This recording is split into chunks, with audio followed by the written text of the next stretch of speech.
Okay, good evening. Hello, this is Alan Friesen, also known as the Acapellist, also known as Szymanski. That's my Blackfoot name. With me is Brother Scott Sweetman. You have missed his smiling face for 2 weeks, but he's here. How you feeling tonight, Brother Scott? I'm recovering. Yeah, it's this is I hadn't had COVID before, and yeah, it's a pretty nasty thing. The summer variant is some people say it's not as bad as the original, which I can't speak to, but it was bad enough. Put me out for about 2 weeks. My throat was really bad, headache that I thought you were going to die from. But yeah, feeling better now. So to everyone out there, take it easy if you get it, because you're not going to be running around doing stuff. Take care of yourself. Yeah, take care of yourself. And Scott was really beat up over that, but he's back. He's sounding way better today. And we have a very special guest with us, Dan Erickson. And welcome, Dan. Glad to have you here. Glad to be here. Thank you. Thank you. And so I just want to share a little bit that I know about Dan. I've only actually met him one time. But my sister, who's a lovely woman and concerned for my health and welfare and thinks that I might have kind of slipped off into the ditch as of late, engaged Dan to just like kind of check in with me and give me a healing. And so that was on Sunday. And Dan is an energy healer, and he's very talented. He's really honed his skills. He's very talented at this and amazing. And I'm honored to be, one of your patients, Dan.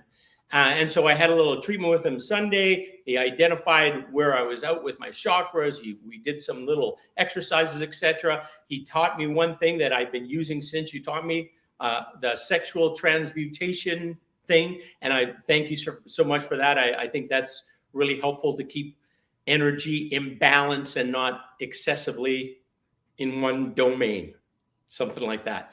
So I'm just like, Scott, do you have any questions for Dan? Otherwise, I just want Dan to talk about what he does and how he does it and how long he's been doing it. Well, yeah, that's what's interesting is not only Dan's experience. The one question I had was, where does it come from, Dan? Is there a tradition that you follow, or is it something that you've awoken to within yourself, or is it a combination of things? Yeah, it's a bit of a story, so maybe I'll go into that. But it's too bad we hadn't met a couple of weeks ago. I could have helped you with your COVID. Oh, darn.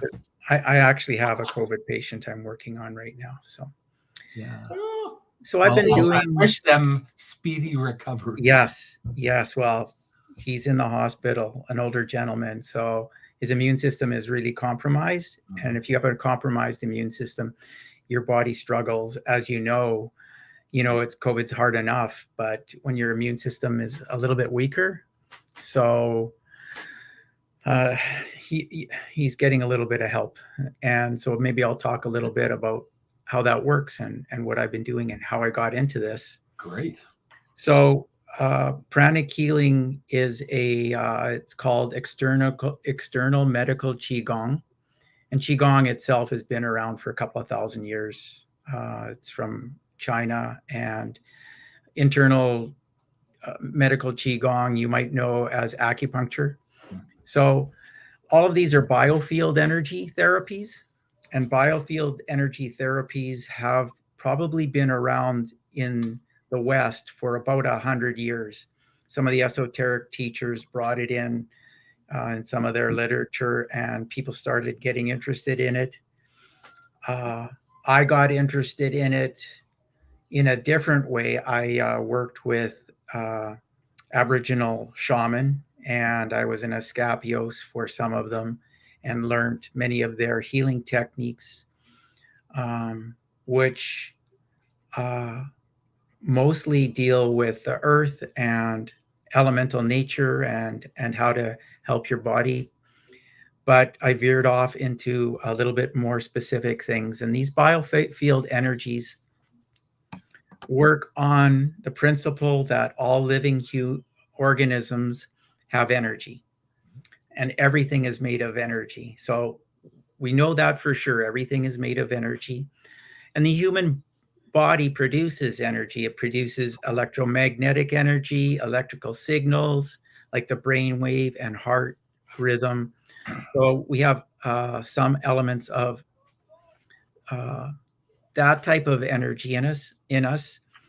But the biofield is not measurable by today's technology. So it's theorized. It's a field of energy that surrounds us and is inside of us, and is often thought of as an energy network that is associated with physical, mental, spiritual, and emotional well-being.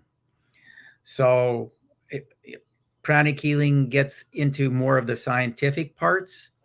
Other modalities get into a little bit more of the spiritual and wave part. So some of the modalities that you might have heard about are Reiki, healing touch, theta healing, waves. There are quite a few modalities, and they're all based on the premise that the biofield and human body can be balanced, and your ability to recover can be supported through cleansing and energizing, which is the focus of pranic healing. So what is pranic healing? What is prana? So prana is our life force. It's chi. Anybody who studied martial arts knows about chi and how they can use it in fighting. The dantian, for example, is one of the most well-known energy centers in the body. And it's just a storage place for energy, and it's called upon when some people do martial arts. But there are... And Dan, that part is like below your navel and Correct. above your genitals. That Yes. part. Yeah. It's about 2 inches below your navel. Yeah. Okay.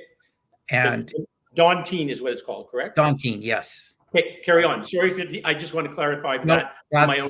I'm not familiar with martial arts, but I know where to store my energy. So there's meditations where you learn how to store your energy, and I use it for healing mostly, and I use it to help myself be healthy and well.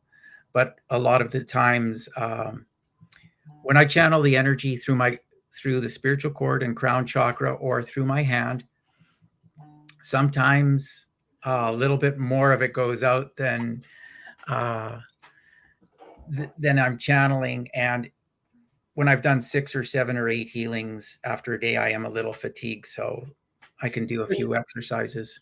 Yeah, because if I recall what you told me on Sunday, that basically in a perfect world, you would be just the conduit that it flows through, and there'd be like a residual that stays with you, right? So if 100% was flowing through you, 98% is going out, but 2% is like, so you're not drawing down on your resources, you're actually building up. Whereas if you don't have the perfect flow, then you're kind of drawing on your own health to be a help to somebody else. That's correct, right? And one of the exercises, and we do an invocation at the beginning to open ourselves up, make our crown chakra bigger, allow the energy to flow through. And one of the Hey Dan, should we have started with a practice here tonight? Would that have been a better thing? An invocation? Yeah.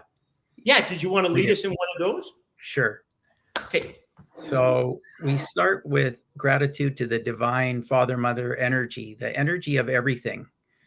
We give gratitude and blessings for this day, for our breath, for our physical bodies, for the love that we have for other people, and the love that people give us, for the divine protection and prosperity, guidance, and for the beings of light, love, and power that are all around us, our ancestors that have come before us. We give thanks and gratitude for them.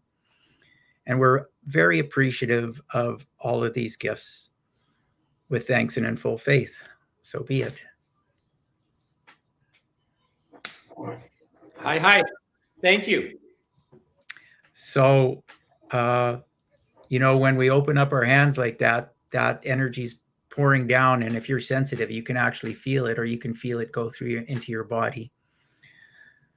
So when I start that process and start doing my healings, I should be asking for 5% to stay with me and help me heal my own body and do my own thing. But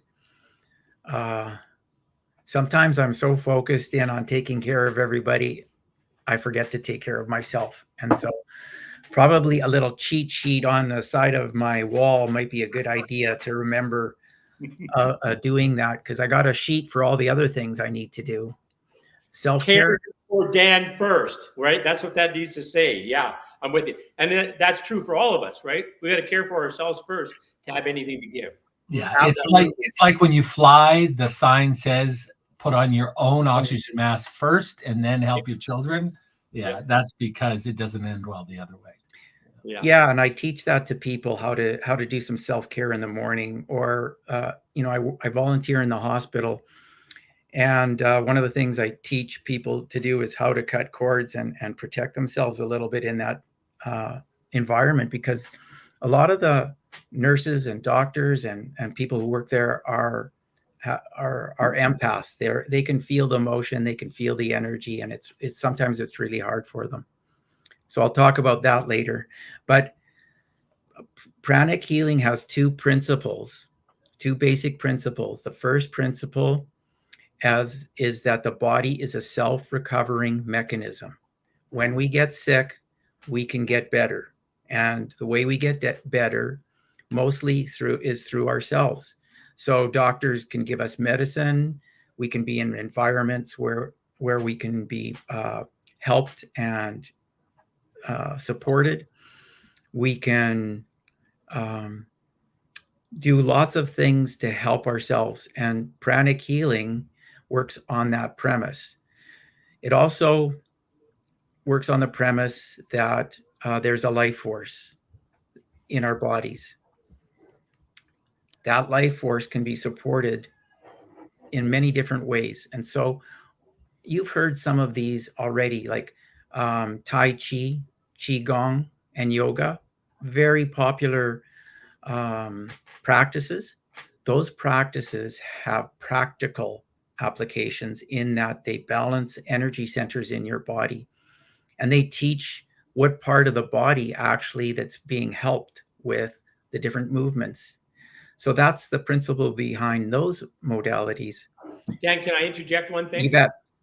I thought yoga was pretty stupid for like decades. And then in December of last year, I was at this resort in Mexico, and they had a yoga practice every morning. And so I did it every morning, and that was only 1 week. And I came home and have done it ever since. It's just like, it's addicting, and it feels so good. And it just like everything works better. Everything's moving smoother. Everything just like is free and easy kind of a thing in terms of your thoughts, in terms of your memory, and just your body moving. It's been an amazing practice. I've just been loving it. Yeah, yoga is great. I love yoga. If you're interested in some interesting techniques and you only have 5 minutes to start your day, do look up something called the 5 Tibetan rites. 5 Tibetan rites? Correct. Okay. Scott, you're going to make a note of that, right? Yeah. It's done. Look it up. It's 5 basic yoga type of poses that will help your body instantly. Beautiful. I love it. So if you only have a few minutes and that's all you can do, it's a good way to start your day. Okay, Dan, that deserves some laser beams. Here it comes, buddy. Okay. Oh, the green screen is screwing up the laser beams. All I do is dim out instead of the laser beam all over the place. Oh, that's okay. Carry on, Dan. I'm really enjoying this conversation, but just so you know, we try and keep it to 30 minutes. Okay. If we get too far, and we're still having such a great conversation, maybe we'll do episode 2. Think about it. Okay. Well, people are interested. So you got those 2 basic principles. What we do is teach people how to energize their hands. So Alan, you remember how we did this, and Scott, you can do it yourself. You have chakras in your palm. There's one big one here, and there's a whole bunch of tiny ones on your fingertips. You just tap them. It has a consciousness, and you say activate, and you rub your hands. And this might seem crazy, but they've done research on this, and a large amount of people can feel this energy. And so what you do is you start to channel the energy through your body, and your goal is to create an energy ball. And so I invite you to, and you don't have to go too close. And what you're trying to do is create this energy ball. Your intention is to create the ball. Energy follows intention. You will feel a resistance, a heat, a prickling, or nothing, but your hands stop. or you'll feel like a magnetic pull. Like if you ever had two magnets and you try to put them together, you'll feel that type of resistance as well. When we were in Japan, we took my family had a Tai Chi instructor from China, and we get up at 5:30 and do Tai Chi before we went to work at our schools. And there's a lot of the motions are, as you say, moving that energy and Yes. condensing it. Yeah, and you can feel it. I love Tai Chi. Because I've been doing this practice for so long. When I do my Tai Chi, I can feel the energy move in my body. It was really freaky to begin with. Now it just amazes me that I can feel the energy moving. And so it's like any other practice. It takes a whole bunch of practice to become proficient at something. It becomes, you have to practice it to be proficient at managing that energy in your hands. And once you can do it, you can't turn back. Once you feel it, you don't know what it is. It's something. What is it? It's there. You can't deny that you're feeling it. So if you want to practice, I just tried it now, and I could feel it way more than I could on Sunday. Sunday, yeah. I thought I felt something a little bit, but today it was definitely clear, and there was a stop point, and that's where it wanted to stay. Well, when we invoke, what we do is we open up our crown chakras a tiny bit and get extra mojo coming through us. So you're able to do that a little bit better.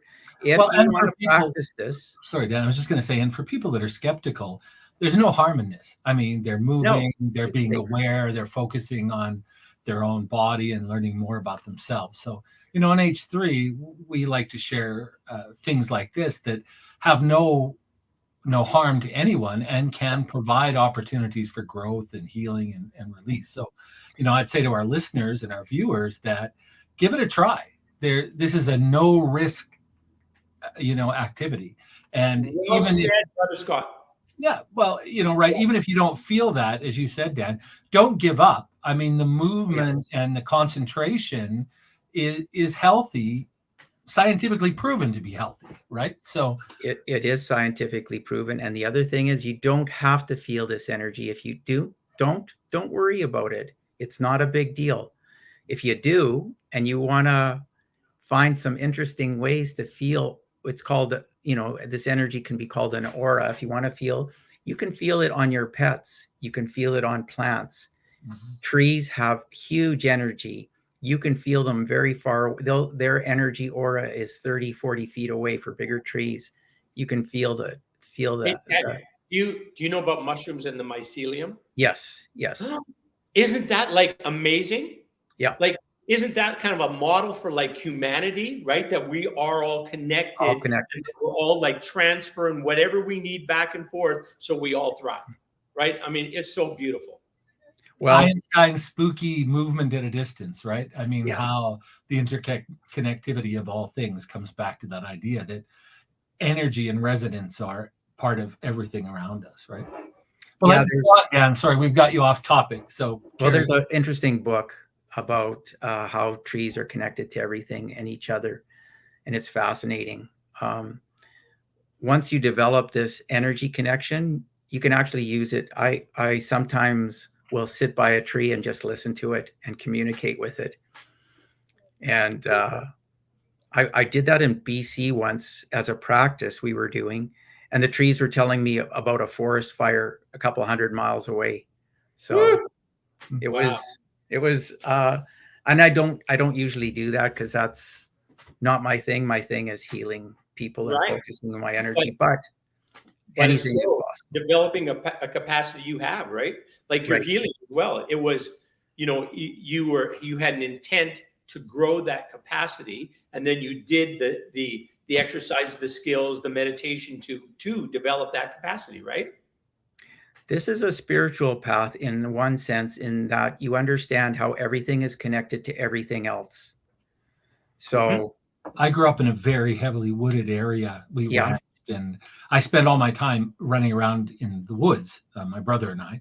And people who hunt and people who spend a lot of time in the woods know that if something is disturbed, the woods will tell you. Yes. Right? If there's danger or there's something that's not right, that gets communicated through the whole forest.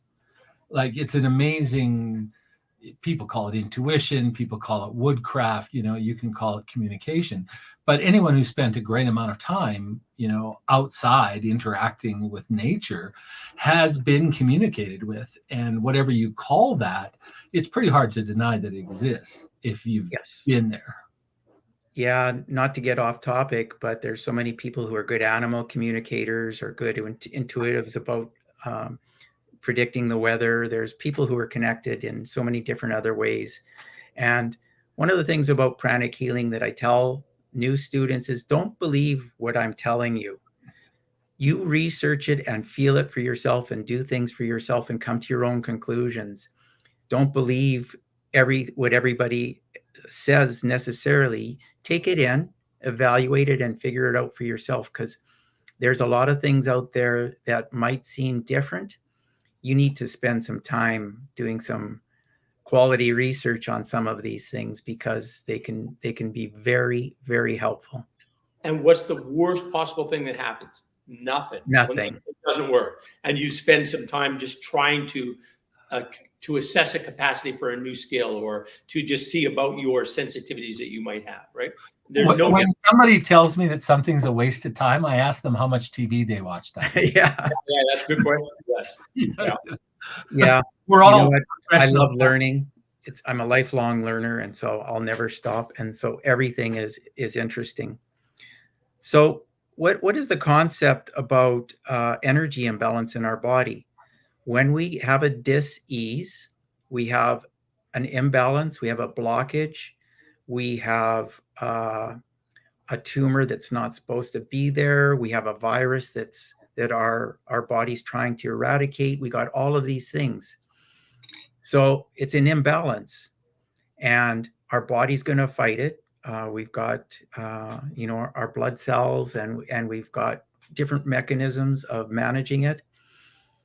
What pranic healing does, what energy healing does, is help your body manage the energy flow in your system to deal with that blockage or to deal with that imbalance. So there's, some people think that there's 7 major chakras. There's 11 major ones in your body. There's a few chakras above your head as well. I don't want to get complicated, but there's lots of chakras in your body. There's 144 that I know about. Some of them are minor.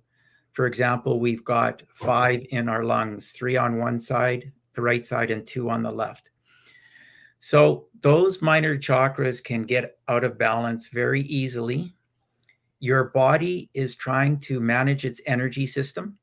And with the healing modalities of pranic healing, we can balance those blockages. We can clean them and energize them if they need to be energized. Cleaning is like 90% of the issue, because your body sends these resources to an area and it gets clogged up, and that clogged up nature needs to be cleaned out. So, hey, Dan, can I interject with my kind of like my spin on what you've told me, how I'm interpreting what you're saying? Can I do that? You bet. Okay, so I see us then as receivers of energy, life-giving energy. And we know that intuitively, all of us, well, not even intuitively, if we close eyes for a moment, with the rhythm in our chest and the miracle of breath entering our bodies, right? We're receivers of energy from the source, and we're all connected to the same source. But this vessel that is a receiver of that energy can get blockages, distortions, things that get out of whack, that kind of a thing. And pranic healing, energy healing, chiropractic, all of those sort of disciplines are trying to align this receiver so that it can better bring in the energy from source. Absolutely. So the ways our body there's air prana, earth prana. Yeah. When you're walking and grounding yourself, you might have heard about grounding. Hey, how important is it to go barefoot? It's great. That's the best. I don't wear shoes or socks anymore. No. So, now it's getting cold, so I'm going to wear. I won't show you. I'm going to wear moccasins because no socks and moccasins, and you're getting as close as you can to being barefoot. So Yeah, and then there's solar prana. okay, solar Prana yeah. from the sun. Yeah. And if you want to develop some of your clairvoyance, you can look at the sky and you'll see those sparkles around. Some people have seen them. That's solar prana in the air.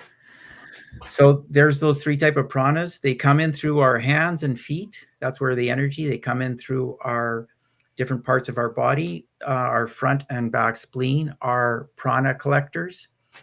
And there are some of our energy systems that are like pumps and pump that energy through. But if we want to make some of our energy systems bigger, we can just by having the intention. So when we do an invocation or when people do prayer, they're actually opening themselves up to the connection with the universe.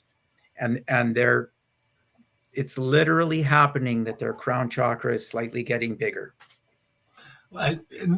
Talking about spirituality, I know that in a number of Christian traditions and church leaders have embraced healing touch, and Yes.